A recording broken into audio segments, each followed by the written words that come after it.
It's time for another installment of Cooking with Cap because, as stated in the previous video where I was cooking, there was a tie, and the other recipe that tied with the almond cake was one pot orzo with tomatoes, corn, and zucchini.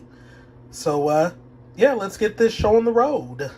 And there are the ingredients: olive oil, Vidalia or yellow onion, kosher salt, black pepper, 1 medium zucchini, 3 garlic cloves, 2 pints of cherry tomatoes, fresh basil leaves, red pepper flakes, balsamic vinegar, tomato paste, orzo, corn from 1 ear of corn.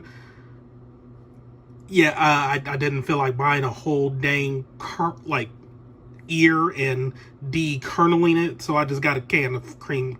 Not cream corn, it's just a can of corn. So yeah, it'll work. Corn tastes like corn, you know. 1 cup of medium diced fresh mozzarella. Yeah, I got that fresh mozza. And some Parmesan. But alright, let's go. Alright, so I have 3 tablespoons of olive oil heating up in this skillet over medium heat. And to that I'm going to be adding 1 chopped onion. And you're going to lightly season with salt and pepper and cook, stirring occasionally until tender, about 8 minutes.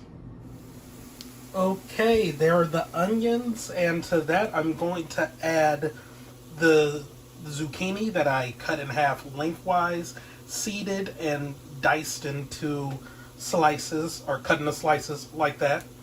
Maybe I am supposed to dice them. I don't know. Yeah, I'll take the knife to those just to thin them up a little. And 3 cloves of minced garlic. And I'm going to add them to the skillet. And I have turned the heat down to medium low. And there they are. Just stirring often for 2 minutes. So, yeah. Alright. Might have had the onions on a little too long there, but that's fine, okay. Okay, there it is after about 2 minutes, and to that I'm adding 2 pints of cherry tomatoes, halved, a 1/3 cup of torn fresh basil leaves, not to tear them up, also them's all the tomatoes, a 1/4 teaspoon of red pepper flakes, 1 teaspoon of salt, and some black pepper to taste. Let me stir this up real quick. And by real quick, I mean 12 to 15 minutes. Preferably when the tomatoes have completely collapsed. And to this, I'm adding 2 tablespoons of balsamic vinegar. That was 1. And 2. And also 1 tablespoon of, oh Lord, tomato paste. That was an unfortunate place for it to drop. And I'm going to stir this occasionally for 2 minutes. Or let it cook for 2 minutes, stirring occasionally. Okay, and that's my AC. And this is it after 2 minutes. Into this, I'm adding 2.5 cups of water.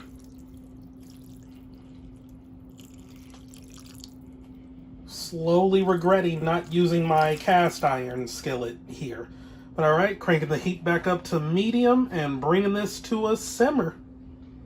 Okay, it's coming to a simmer, and to this I'm adding 1 1/4 cup of orzo. I may have to scoop out some of these tomatoes and zucchini. 1/2 cup of fresh corn, totally not from a can, and a 1/2 teaspoon of salt. And now to mix this well. So at this point I'm going to cover, turn the heat down to low, and let it simmer for 10 to 12 minutes. And per the instructions, stirring and scraping the bottom of the pan 3 or 4 times until the pasta is cooked. And the pasta should look saucy as it cooks, At any point it looks dry, add another 1/4 cup of water. I think I'm fine on that front. Alright, so it's been 12 minutes. I've turned the heat off, and I'm adding fresh mozzarella. Just tearing up the mozzarella and tossing it in. And a 1/4 cup of grated Parmesan. And now to stir this up gently. And there it is, and now it says to top with fresh basil and more red pepper flakes if desired, and serve hot. So, yeah. I mean, it is saucy, but it feels a little more soupy. I think the tomatoes might have given off a little too much liquid, because even before I added the water, it felt pretty soupy. So maybe I should have let it simmer off some of the liquid a little more. I mean, the pasta did soak up some of the liquid, but it does seem like there is a lot of it. But yeah, I'm just gonna let this sit for a while, and then I will serve it with some basil and red pepper flakes, and some more like Parmesan and mozzarella cheese if desired. I still got some more on the side here. You can never have too much cheese. But alrighty then. Okay, so yeah, letting it sit for a while. It's good. It's really good. Like, yeah, a lot of that excess liquid, it kind of did, you know, thicken up a little. And yeah, overall, it's a pretty solid recipe. Like, I mean, I could leave the like cutting of the tomatoes, because cutting 2 pints of cherry tomatoes in half, no, sorry, I don't care for that all too much. But yeah, the taste is really good. A nice little 1 skillet pasta dish. I mean, it says 1 pot, but no, you're doing it in a skillet. So yeah, just a nice little 1 skillet dish. It's vegetarian. It tastes good, especially the mozzarella cheese. Like, is this what I've been missing with fresh mozzarella cheese all this time?